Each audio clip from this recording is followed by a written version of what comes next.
Episode 3: When War Came Home.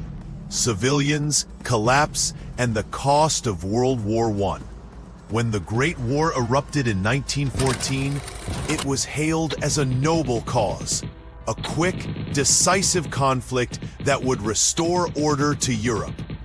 But when the guns finally fell silent in 1918, the battlefield wasn't the only place devastated. Across cities, towns, and countrysides, millions of civilians had fought a different kind of war. One of starvation, silence, sacrifice, and survival.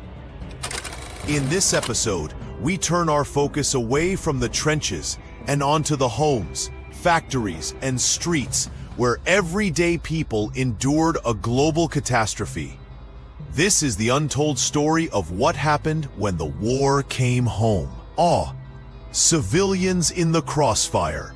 World War I marked a turning point in modern warfare.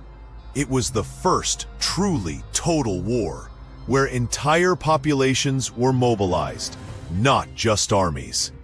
Governments drafted not only soldiers, but also the economic and emotional strength of their citizens. In France, with a population of roughly 41 million at the time, and Germany, with around 68 million, virtually every household was affected, whether by conscription, rationing, or loss.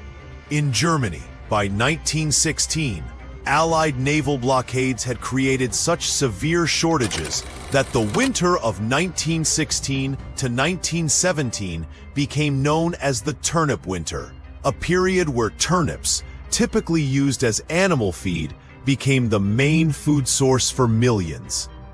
Daily caloric intake in some urban areas dropped to less than 1,000 calories per person, leading to malnutrition, disease, and eventually death. It's estimated that over 750,000 German civilians died as a result of wartime hunger and deprivation alone. Even in Britain, protected by its naval supremacy, food had to be rationed. Bread, meat, sugar, and fat were distributed under government control. But in the Ottoman Empire, famine hit even harder. In regions like Lebanon, the combination of Allied blockades, Ottoman requisitions, and a plague of locusts led to the starvation of up to 200,000 civilians, roughly 1/3 of Mount Lebanon's population. The home front transformed. With millions of men sent to the front lines, women became the lifeblood of wartime economies. In Britain, the proportion of working women rose from 24% in 1914 to nearly 37% by 1918. Over 900,000 British women worked in dangerous munitions factories, handling TNT and other explosives with minimal protection. Accidents were frequent, and some women developed toxic jaundice, their skin turning yellow from prolonged chemical exposure. These roles challenged traditional gender norms and permanently altered the trajectory of women's rights movements. Wartime necessity had inadvertently made a case for female suffrage. By 1918, British women over 30 gained the right to vote, a direct result of their wartime contributions. But not all civilian labor was voluntary. In German-occupied Belgium and parts of France, civilians were deported for forced labor, used to dig trenches or repair infrastructure under brutal conditions. In the Ottoman Empire, Armenians, Assyrians, and Greeks were systematically deported, starved, and killed in what is now widely recognized as genocide. Over 1 million civilians perished. War without front lines. For the first time, civilians were not just support, they were targets.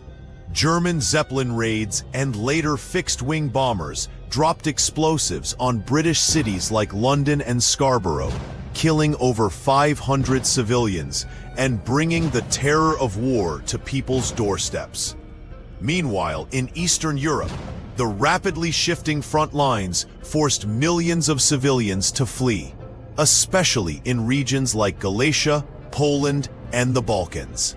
It's estimated that over 10 million civilians in Europe became refugees during the war, a scale of displacement previously unimaginable. Entire villages were emptied, and communities scattered across unfamiliar lands, with no infrastructure to support them. In this episode, we explore the cost of war beyond the battlefield, how mud and metal destroyed not only cities, but also societies. Discover the untold stories of those who fought without weapons, and what it meant to survive a war no one could escape. Subscribe now to uncover the full story of World War I, not just the battles, but the lives left behind.